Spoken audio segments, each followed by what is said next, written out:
Grinding Gear Games works with Tencent to bring Path of Exile to China. The Mad Max-style war vehicle game Crossout heads into closed beta. Trove prepares its Mantle of Power expansion, and unfortunately, Nosgoth is counting down its final days.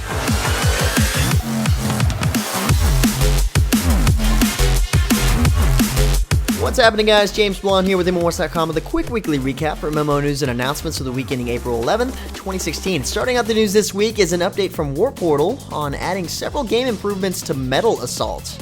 You must have heard about Bakerman Brad's refresher and took his word for the much needed improvements, because now players have the ability to actually change the game resolution, thank goodness, to fit their screen. No more stuck on the letterbox resolution. We see new level 40 plus armor, new white version tuning items for unique weapons, new items in the item mall, and of course much needed bug fixes that sort of turn the infestation into a manageable issue at best. At least they fixed the client crashes and plenty other game breaking issues. I kinda had a feeling though they'd come through and fix it. Next up, we've got some cool news from Grinding Gear Games on Path of Exile. This past week, they announced a partnership with Tencent Games to bring Path of Exile to the Chinese market with servers based in China. The Chinese servers will operate within a separate realm that will not be connected to the game's international realm, though existing Chinese players on already established Grinding Gear Games servers can opt to continue playing there or start playing on the new Tencent servers. So that's cool that there's not going to be a region restriction on that, and they still have that choice. Head over to the site post to pick up more details and other Path of Exile news while you're there, but the first Chinese alpha test is scheduled to begin in May. Also, earlier last week, Gaijin Entertainment announced the closed beta launch for Crossout, the Mad Max and MotorStorm-esque multiplayer vehicle battle arena game that looks pretty awesome in my opinion.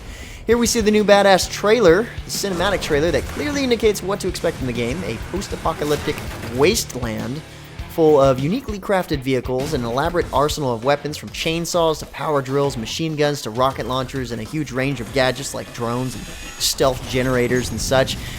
Now, the game does include more than just PvP. Players can actually join PvE missions where you fight against AI enemies and bosses that are created by players. The closed beta features a new map, the Founder's Canyon, along with the player-created bosses, which are known as Leviathans. Getting into the closed beta requires signing up on their official website and hoping to get in, crossing your fingers and praying, I guess. Otherwise, you can purchase any of the 3 available early access packs that will get you some pre-built and unique vehicles to either use or modify, I suppose. Head over to the official Crossout site for more details on the Founders Packs. Like I mentioned in a previous recap, Trove's first major expansion, known as the Mantle of Power, is headed to the game this month, increasing the level cap to 30, expanding on class customization with new abilities, bringing in new elemental worlds, power-ups via gems, shadow worlds, colossal bosses, and plenty more. It's truly a massive expansion, and put it this way, there's going to be a lot more to do in Trove really soon. The expansion will officially release for free for players on April 26. However, you can gain access to the head start by purchasing access packs that grant you quite a bit of stuff, including a jump to level 30, access to new worlds immediately, class gems, and tons of boosters, plus a lot more than that. Now, the head start begins next week on April 19th. And on that note, Trendy Entertainment finally decided it's time for Dungeon Defenders 2 to officially launch. Here we see the new Calling All Heroes release trailer telling players that they'll be able to build with all heroes, swap heroes on the fly, manage and inspect player decks, and unlock additional heroes as they become available. The game is now available on Steam, and now that it is, you can apparently use your influence points to vote for the next hero in the game, which should be going on right now. Head over to the official site to check it out. Next up, we see the launch of a new major content update for Elsword in Season 2 this past week. This update takes players to the Edge of Elrios and onto Elysion, a futuristic and otherworldly new region to explore with new NPCs and quests, new fields and dungeons, bosses, and an increased level cap to 85. According to the lore, Elysium is located in another dimension. Hidden between mountains, the Veiled City was revealed when the demon god Sult caused destruction to the region. And seeing that it's such a futuristic place, the dungeons on the way are full of mechanical enemies, projectiles, and explosions, all worth facing for the rewards at the end. More to learn at the official site post about the new update has gone live as of the 6th. Also last week, Perfect World International celebrates the launch of its Elysium update. The major update I mentioned in the past was coming, allowing players to build their own housing and adventure in new areas and instances. Like I've said before, it's pretty rare to see trailers for Perfect World anymore, so it's got to be a decent sized update in order to justify the new trailer you see playing here. And according to that trailer, it's the largest update to date, and the game is making its debut on Steam, finally. So, trailer totally justified. Keep a lookout for the new update this week, going live on April 13th. Likewise, Webzen's recent MMORPG ASTA is preparing to launch its first major content update. This content release includes a brand new team arena map and an additional difficulty mode for the current 10-player raid dungeon.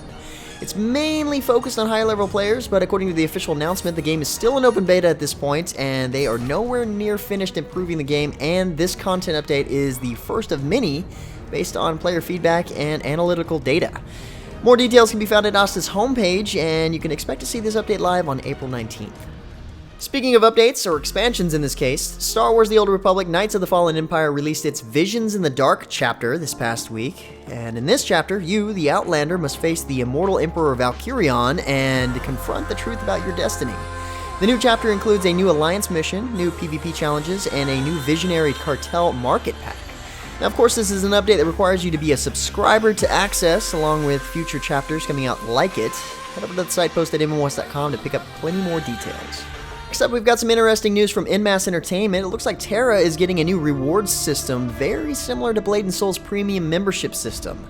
The system is called Tera Rewards, and it offers players tiers to progress through, from either completing in-game Vanguard requests or spending in-mass points in the cash shop. As you progress through these tiers, new and improved items become available, along with other bonuses.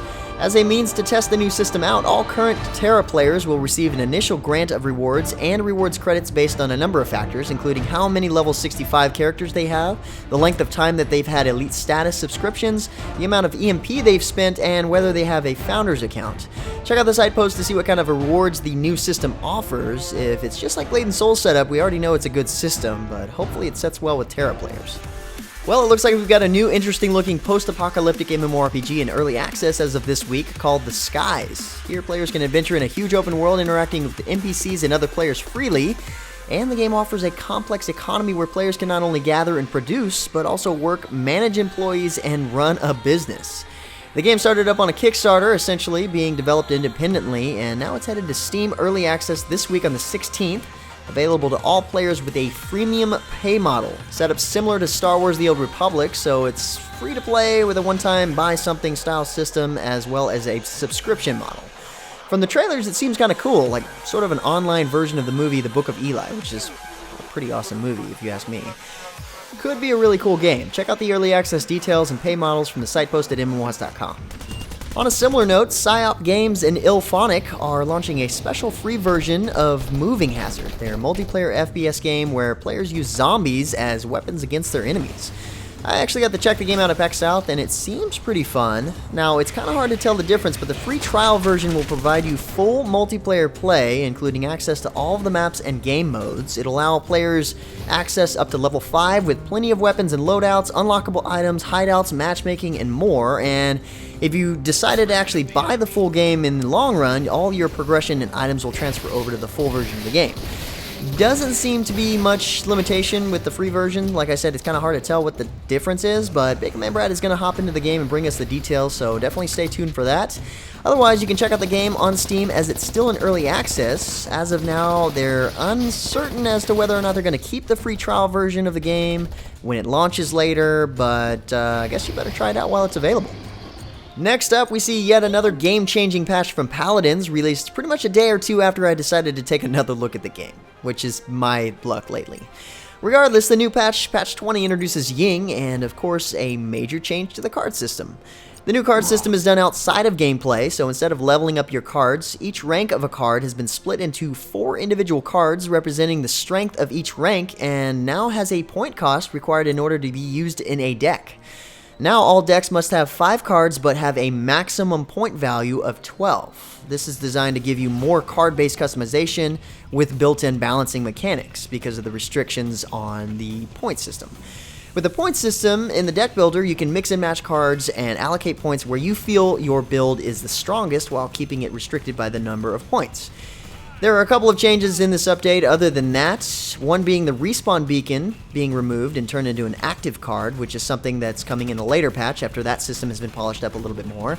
Plus, this update marks the time champions actually must be purchased in order to be played. If you have a Founders Pack, you get all of the champions that are current and future champions, but if you've been in the closed beta for a little while, you get all the champions up to Ying for free.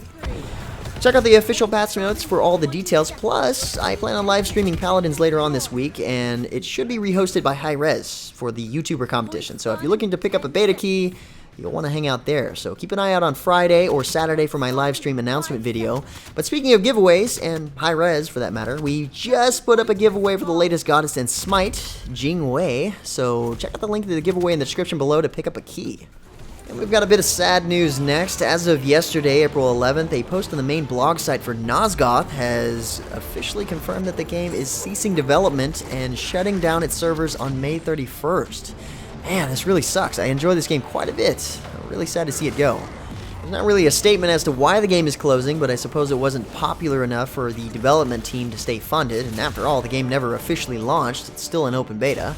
According to their frequently asked questions for refunds and other info, the Nosgoth Open Beta Cup series will still continue to run in April, then come to an end, and the game itself will remain live for new and old players until May 31st. So I'd say if you're a fan like me, get some matches in for old time's sake before you have to say goodbye for good. And finally, for a last bit of news, on a much more positive note anyway, one of my personal favorite, most anticipated games, Doom, is going into open beta this coming weekend. And I know it's not a free-to-play game, but just like Overwatch and Battleborn, it's going to have a weekend-long open beta free for PC and console players from April 15th to the 17th. So I felt it was definitely worth mentioning in my opinion. You can also preload the game starting today on April 12th. I know that because I just did it. Super excited. Obviously, it's not the complete game, it's just the multiplayer aspect, but it will let you experience the frantic action-packed gameplay on 2 maps. Check out some of the weapons, 7 in total, and kill or be killed by other players as the Revenant. So it's easy to say, you'll know what I'll be doing this weekend. Anyway, guys, that's about it for all the major MMO news and announcements for this week. Be sure to check out the links in the description below for more information about the topics featured in the recap. Otherwise, hang out at MMOHuts.com for the latest in gaming news. Feel free to discuss the news in the comments below and follow us on Facebook and Twitter. And until next time, guys, that's going to be it for me. I'm James Blonde. See you out there, gamers.